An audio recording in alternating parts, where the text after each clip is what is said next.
Hello guys, welcome to my vlog, and this vlog is about our family vacation in Galveston, Texas, with friends. So it's a family and friends vacation kasi kasama namin dyan yung aming German friends sa aming bakasyon. So yung aming area is malapit yan sa ocean kasi talagang na-miss nila yung dagat. Kami rin, of course ako. And siguro umalis kami mga 5 a.m. or 6 a.m. in the morning. Medyo madilim-dilim pa dyan. So, yung first stop namin is the Buc-ee's. So, yung Buc-ee's gas station, napakalapad na gas station yan. And have a big store also sa loob na may mga pwede kang bumili ng mga souvenirs. So, napaka-early pa pero that's our first day. Siguro mga 3 hours, 2 hours drive pa lang yan. So, nag-stop over kami para bumili lang ng beach towel. And then some stuff to kasi yung mga kids parang na-excite na rin to our family vacation. Kita nyo, napaka-enjoy din nila. And dito kasi sa US, kapag nag-work ka, you need to grab your opportunity to kunin na talaga yung time of vacation mo. So dito, just like my work, I have 80 hours vacation. Siguro mga total of 10 days yan. 10 days of work. So kinuha ko siya to spend time with my friends and family vacation. So, ayan, after Buc-ee's, continue kami driving going to Jollibee for our lunch. So from mga 5 hours drive na yan papuntang Jollibee. So excited na ang lahat, of course, especially ako kasi request ko talaga yan sa husband ko na mag-stop over sa Jollibee. So dyan is nagkita-kits na kami dyan ni May at saka ni LG kasi nagda-drive din sila ng sarili nilang sasakyan, and also our friends na American din na kumain din ng Jollibee. Ayan. So, nandiyan na kami sa Jollibee. And, of course, yung order namin is yung Jolly Spaghetti. Kasi, na-miss ko yan. So, last year is nag-visit ako sa Pilipinas. Kumain ako ng Jollibee din. But, parang na-miss ko rin. So, I request my husband na mag-stop over kami, na mag-lunch kami sa Jollibee. So, yan yung first lunch namin dyan. So, 5 hours drive. Pumunta kami sa Jollibee for lunch. Kasi siguro mga 12 or 1 p.m. na dyan at the time. So, yung first day namin is Jollibee. Yun yung talagang inuna ko sa lahat. And, ayan, sarap ng kain ko ng spaghetti and chicken. And my husband naman has, I guess, yung sa kanya is adobo rice. And then after that, after ng lunch namin, drive naman kami for 5 hours going to Galveston, Texas. So yung sa Jollibee is Houston, Texas. So 5 hours yun from Kansas, Wichita. And then from Jollibee to Galveston, Texas is another 5 hours. So malayo-layo na naman yung aming babiyahiin. Of course, yung puwet namin is napapagod na, especially yung husband ko kasi siya yung nagda-drive talaga for 10 hours. Ayaw niya ako ipa-drive. Gusto ko naman to help him sa driving para hindi siya mapagod. Pero sabi niya, kaya niya. So, yun. Kaya, ginawa niya na mag-drive for 10 hours. At saka yung mga bahay na dyan, kung nakikita nyo, ang tataas. Kasi, nagkakaano din sila, nagkakabagyo, or anong tawag na doon? Nagkakabaha. Baha din sa kanila. So, mostly dyan sa Galveston, yung mga bahay is matataas. So, yun na. Dumating na kami sa aming Airbnb house. Kung nakikita nyo, mataas. Yung hagdanan. Ay, naku, napapagod ako dyan. But, I love that place. Kasi, talagang tanaw na tanawin yung ocean. At saka merong pan pa dyan sa aming view. Ayan, kung nakikita nyo, is inakyat ko yan. Napakataas. At hiningal ako dyan. Ayan, but look at the beauty of the view sa front ng aming Airbnb house. And that Airbnb house, guys, sa Galveston, Texas, mahal siya pero ay worth it kasi napakaganda. And kung makikita nyo yung tanaw, ayan, may mga pan, at meron diyang crocodile, to be honest. And eto yung aming, ano ba yung tawag area? Ayan, relaxing area. Napakaganda in the morning too. But that's, pinapakita ko lang today yung videos na to in our first day dito sa Galveston. So eto yung inside, napakaganda, napaka-wide yung kanilang living room. Kasi we have 3 families here. So our friends from Missouri and our friends from Germany. So, yan, merong TV, ang ganda ng kanilang dining table, especially yung kanilang kitchen. Hi, I love that kitchen. Sabi ko nga sa asawa ko, sana ito na yung kusina ko, ito na yung bahay ko. And 3 bedrooms yan. Ay, 4 bedrooms na yung isa, 2 bed, yung isa is bunk bed, pero ang laki din. And ito yung kitchen nila. Napakalawak, ang ganda. This is my dream kitchen. Ito naman yung room ni LJ at May at saka ni Rex. So, bunk bed din niya na malapad. Yeah. And then, ito naman yung aming room ng aking asawa. Of course, kasama namin dyan. Akala niyo mag-asawa lang kami. Kasama namin dyan si Saraya. Ayan. So, ang ganda. Meron din TV kasi parang eto yata yung master bedroom nila kasi eto yung merong restroom sa etong room namin ng asawa ko. So, eto yung kanilang restroom, napakalapad. O, diba? Ang ganda. And gusto ko talaga yung shower area na ganito talaga. So hindi nice. Yung bathtub. Bas gusto ko ganito yung shower ko someday. Shower area ko someday. Someday. Parang may plano. So anyway, ayan. Enjoy. This is our first day dito sa Galveston, Texas. This is the first day.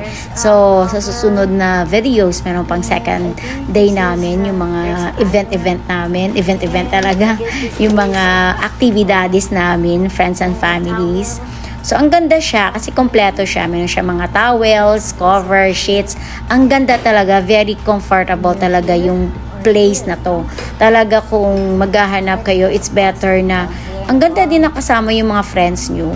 Kasi makaka-save kayo. Kasi kung i-divide nyo into 4, mas makakatipid talaga kayo. So, mostly kasi is nagbabakasyon kami with friends. Minsan kami lang as a family. Pero yung Airbnb is maliit lang yung para sa amin. Pero kapag with friends, malaki na. So, parang 2 restroom to. So, hindi ko na pinakita yung pangalawang restroom kasi nahiya na ako. Kasi nagdiretso na yung aming friends restroom talaga pagdating namin. Ang ganda ng kitchen. I love this kitchen talaga. I like white kitchen and wide. Kasi, yun naman, mahilig ako magluto. So, may fridge din sila. Kumplito, meron din silang microwave and dishwasher. Ito yung room ni LJ. Sa kanila ni Rex. Ayan, si Rex nagre-rest na. And then, ito yung view from outside. Ayan, may owl pa dyan na nagbabantay. Sabi ko nga, mayroon ka bang camera? So, anyway, meron diyang camera dyan. At ito yung buo sa labas. Yung titingnan mo ang taas niya. Ayan. And then, meron din dito sa baba na dirty kitchen. Halimbawa, magsiswimming kayo, pwede kayo mag-shower dyan muna bago kayo umakyat sa taas. And pwede kayong mag-grill dyan. So anyway, nag-grilled kami dyan. Siguro magla-last day na namin is nag-grilled kami ng fish dyan. Kasi kapag malapit ka talaga sa dagat, is marami ka makakain ng mga seafoods na fresh. Ito yung isa talaga sa nagustuhan ko na nung narinig ko na pupunta kami sa Galveston kasi alam ko Galveston is malapit sa ocean talaga. Ocean area talaga siya, dagat na area talaga siya. So, ang ganda. So, ito yun. Naku, bakit paulit-ulit yung aking videos. But I'm so sorry, guys. Ito yung theater kitchen. Not theater kitchen. Mayroon din siyang, ayan, sink and little shower din. Diba, ang ganda? Oh. And then, ang gaganda ng mga bahay dito. And, nakakatakot lang kasi merong alligator dyan sa pan. So, eto na nga. So, naghahakot na nga kami ng aming mga gamit.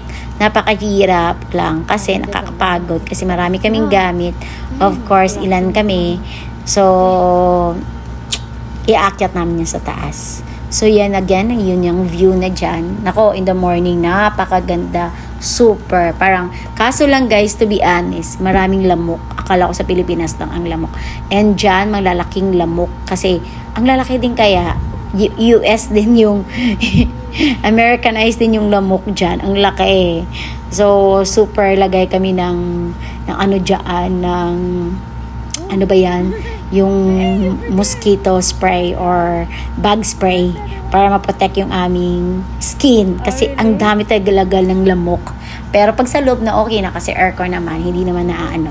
Pero pag lumabas ka talaga, nako, ang lamok, ang dami. Kasi nga, parang bago kami dumating dyan, nagkaroon yata ng flood sa area na yan. And then yung mayroong water na stagnant, so kaya doon nanggagaling yung mga mosquito. So akala ko sa Pinas lang yan nangyayari, and sa US din pala meron din na yung mga stagnant water.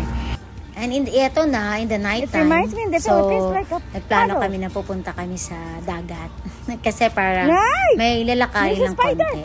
So po ito yung stagnant water na dadaanan namin papunta sa dagat. So kung nakikita nyo, para kayong mga loka-loka dyan, hanggang na-slide si LC Rex. Kasi parang putik yata yung na dyan, yung dadaanan papuntang dagat. Pero napaka-enjoy talaga, ang sarap. And then especially with friends, parang nag-i-enjoy sila. Parang okay lang sa kanila. Parang ako, akala ko Pinas lang ganito. Dito rin pala, parang ganon. So, anyway, now look at it, that's a good idea. Ang saya. And then, ayan, kung nakikita nyo, si Rex na naman dyan is na slide. Oops!